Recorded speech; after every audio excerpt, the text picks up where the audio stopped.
is with our financial guru. His name is Dan Geltrude, folks. He joins us every other week to talk about what's happening in the world of finance. It affects us here locally, regionally, across the nation, around the world. And we're happy to have him here tonight on the Primetime program. Dan, thanks for taking time out of your busy schedule to spend a few minutes with us here on the Primetime show. Hey, Dan. So happy to be with you, pal. Yeah, there's a lot going on, Dan. We'll kick it right off with the obvious.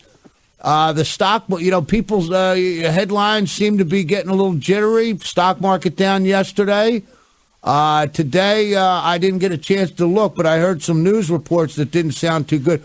Is that business as usual, the result of the midterms, or is it any other reason why this is happening? I think it's business as usual. Yeah, the Dow was down again today. I think between the last 2 days, yesterday and today, we're down, I believe, around 1,000. So, but you know what, Dan? You can't play this day by day. You have to look at the stock market performance over a long period of time. I don't, as far as the midterms, and I know the president was tweeting basically saying that the market was reacting to what he believes will be a lot of the obstruction on the way from the Democrats. I don't think the market views it that way. Right. The market historically, Dan, has actually been very kind to split government, and that's what we have, and I think that's what was expected. So I think the ups and downs and the volatility that we're seeing in the market right now is really part of the norm. Now, when you say part of the norm, do you feel that the market this is just part of the day-to-day operations? It's going to be up, it's going to be down. You got to take a long-term position. Are there any other factors out there that are affecting what's going on that we're maybe not seeing? Dan, what I think is happening now in the market is we're moving to an era where it's literally business at the speed of thought. And I just think from where we were 10 years ago and prior to that, you just didn't have news and information traveling at the speed that it is now. So I think the market is generally more volatile, and hence why you have to look at the market really over an extended period of time, because I think you're going to have more blips up and down in shorter periods of time. But as long as that trajectory is going the right way, which we're in a bull market, and I believe that we'll remain in a bull market, I think that's what's most important. Well, it's kind of like real estate in Ocean City, New Jersey. Over the past 40 years, the line just keeps going up. Hey, Dan, you said something there that actually is a good topic for a future show. And, when you were talking about the speed of information, the speed underlying there, and it's not obviously topics for tonight. We got some other stuff to talk about, but certainly in the future. I've heard rumblings about robo-trading, like super fast computer tradings that are going on, that are happening at lightning speed before really the human counterparts can respond. Is that something that's happening and we could talk about in the future? Yeah, I think so, because in short, Dan, I think that we're going to see artificial intelligence sneaking into every single aspect of our life, and certainly every aspect of the business world, particularly where there's money to be made. If you could develop artificial intelligence, people are going to use it to increase their profits. Do you think, now we know artificial intelligence is coming, do you think, and again, we'll talk about it in the future, that there will be the proper protocols, guidelines, overseeing the use of artificial intelligence, or do you see a little bit of a Wild West out there with regard to this stuff? Well, initially, I think we'll see a Wild West. I think what happens just in general, Dan, is that you have technology certainly outpacing regulations. So there'll be a bunch of people who are going to make a lot of money out of the box, and then it's going to take government a while to catch up, to put regulations in place in order to make sure that you don't have people, I guess you could say cheating, but I guess, it's also not cheating until there's a rule in place that prohibits that type of activity. Right. Well, there's no doubt that this is going to be happening. Speaking of super fast, it's happening as we speak practically, and is going to ramp up from there. Dan, speaking, we just we're a week away from the midterm elections. Some pundits said it was a blue wave coming. Others were calling it a red wave. Looks like it was a no wave. But at the end of the day, the Dems grabbed the House, and Republicans picked up a few in the Senate. Trump still has his agenda. He laid out an olive branch to Nancy Pelosi, a little bit of a soft soap, that New York salesman in him, or what have you. Do you think that will be effective? In other words, I guess what I'm asking is, and I'm asking you to look in your crystal ball, but do you think anything's going to get done? I mean, the Dems obviously have things they want to do, or is there obstruct and resist too overwhelming, and they won't be able to resist that aspect of it, and they'll just pursue that over the next couple years? How do you see this shaping up? Well, I see from both President Trump and Nancy Pelosi, Oscar-winning performances. I don't think they like each other. I don't think that they're going to do anything that's going to help each other. I mean, it really comes down to this. Whatever success that President Trump is going to have over the next 2 years is not in the interest of the Democratic Party. The last thing that the Democrats want to see is 4 more years of Donald Trump. And if Trump is able to win re-election, he may pull the House back with him. So he may end up having complete control over the government again. So I think what you're going to have is the Democrats are going to put a full court press on the president in the name of transparency and all these other things. And in the meantime, there'll be just a whole bunch of stalling tactics related to the president's economic agenda.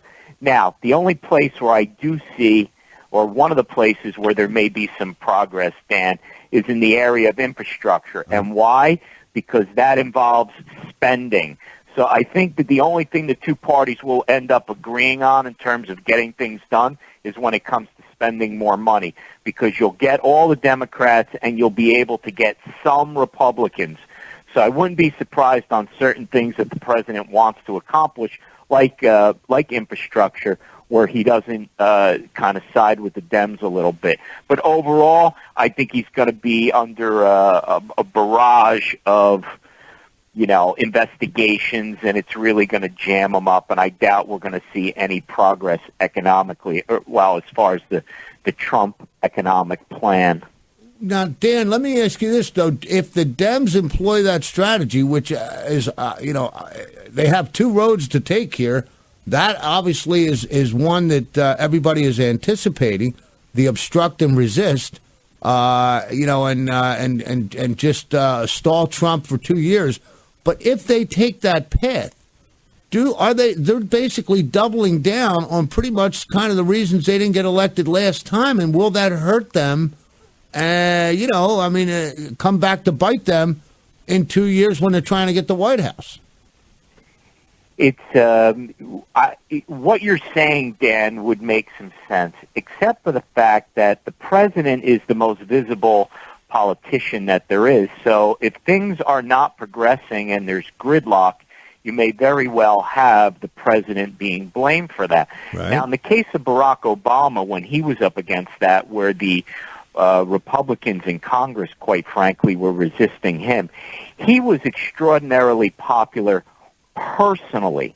I don't think Donald Trump quite has that.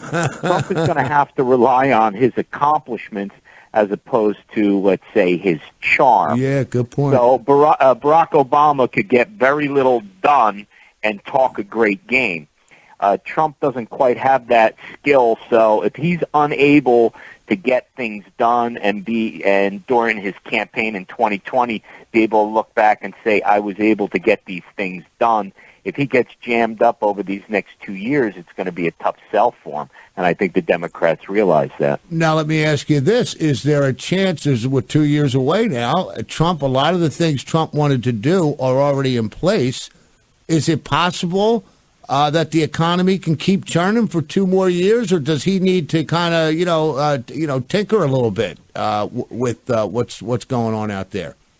I think what will happen is that the economy will continue to move along at a nice pace. We'll never know. I don't think that it will be at the same pace it would have been had the Republicans held the House, because I think they would have gotten more tax cuts and more deregulation. But, Dan, let me say this. Let's not put too much emphasis on the House, and I'll tell you why.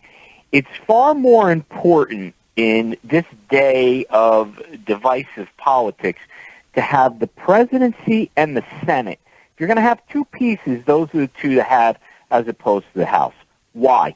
Because what happens is that, and Barack Obama did it, and I think you're going to see President Trump do it, is he's going to start issuing executive orders. And what's going to happen is the House is going to take him to court, right? And they're going to try to use the court system to stop him. But Trump right now is loading up the courts with his picks. How does he get those judges appointed? Through the Senate. Through the Senate. And that's why it's more important for the president to have the Senate than it is to have the House. Well, it's certainly he's no question he's going to need them. I want to, speaking of the president, and he was just in France commemorating the signing of the armistice and Veterans Day. And French President Macron has come out and said the European Union must reassert itself to compete with the United States. Now, is that just bluster, putting his chest out there a little bit from Macron, or is there anything there? Or maybe, in your opinion, they need to do that? I don't know, Dan. It's kind of an open question. Yeah, well, it's hard to really know what politicians are truly thinking and what their motivation is. But if I had to guess, what tends to happen is politicians try to compete with Trump where Trump is strong. And Trump is pretty strong on the rhetoric and on the patriotism and on the nationalism side. So when you have the French president turning around and saying that they're going to build up their military because they need to defend themselves from China, Russia, and the United States, that's going to elicit a response from President Trump. And I got to tell you, I was looking at his tweets today, and I couldn't help but laugh because he says things that no one else would say. I mean, he made a comment about they were learning German in Paris before we rescued them. I'm paraphrasing, but I mean, who says that? I mean, people think it, but who says that on the national stage? So immediately, Trump slapped him back into place. So that you don't want to compete with Donald Trump on that type of argument. No, but I think that Macron was trying to out-Trump Trump, and it just doesn't work. Everybody seems to want to do that, Dan. Even the Clintons, they want to do a tour across the country in the stadiums. President Obama's once they all watching Trump fill all these having these rallies and filling the places, and everybody thinks they can do it. Yeah, Trump is a phenomenon. I don't always agree with Donald Trump. In fact, I disagree with him quite often. Not per se economically, but some of the other things that he does and he says. But at the same time, you have to recognize he's extraordinary. He's extraordinary. The things he does, he has changed American politics and perhaps world politics forever. It'll never be the same. No, you're right. He's breaking all the rules. He's breaking all the rules, and you can't. Once you do that, you can't really go back. Nope.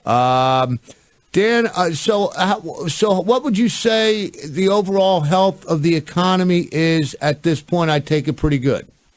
Yeah, I think the U.S. economy is doing fantastic. Again, if we're not living day by day, minute by minute with news updates, and you just look at the general state of the economy, unemployment way down, new jobs being created, more manufacturing jobs being created, even with the stock market, which isn't necessarily a sign of the strength of the economy. They're related, but they're not the same thing. But you have 60% of the companies that are reporting earnings have either met or exceeded expectations, 60%. Wow. I mean, these are all extraordinarily strong signs of of an economy that's still booming.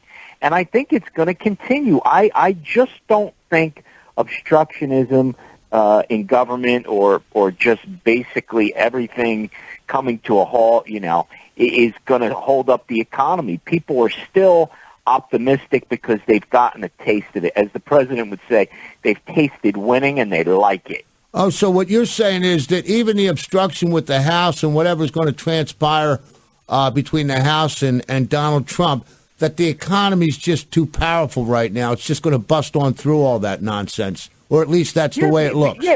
Yeah, because the House is not going to be able to reverse the tax cuts. They're not going to start putting regulations in place because they still need the president to sign off. In order to have laws, you still need all three bodies of government in agreement in terms of the two houses of Congress and the president. So if nothing changes, it's still a pretty good hand the American people have been dealt to this point, Dan. So that's why I say I think things are going to continue at a nice clip. And let's also not forget what the Fed just did. They didn't raise the interest rates this time. So they're also hedging to say, all right, well, things may be slowing up with what's going on, so we're not going to raise the interest rate because we want to keep this economy humming along. And I think that was very helpful. Well, Dan, and so I'll dovetail off of that statement now. So do you see anything on the horizon that could be a fly in the ointment? The U.S.-China trade negotiations. I saw a headline, didn't have a chance to read the piece, but trade deficit at its highest point. And anything out there lurking that nobody's paying attention to that could be an iceberg in the water up ahead? Well, I think the obvious things would be if there was, a major event that occurred, war breaks out, terrorist attack, financial meltdown, those types of big items. But if you put that aside, what else could happen? All right, so does the Mueller investigation really gain some traction and the president, for whatever reason, is in trouble? I think something like that could potentially derail things because if the president was looking at not just impeachment, because that probably has a decent shot at happening, but actual removal from office if there was some illegal activity going on. I mean, that's kind of been laying low. It's a talking point in the news, but nobody really knows what Mueller has and whether there's any substance. So I think if there's one thing that I could see, if something major comes out of that investigation, it could spell trouble for the president. And I think this economy and certainly Wall Street really likes the president. So well, if he takes a significant step back, it could hurt. It could hurt things. Well, Dan, we got sports betting here in Atlantic. We're just outside of Atlantic City in Linwood, but just a stone's throw away from Atlantic City.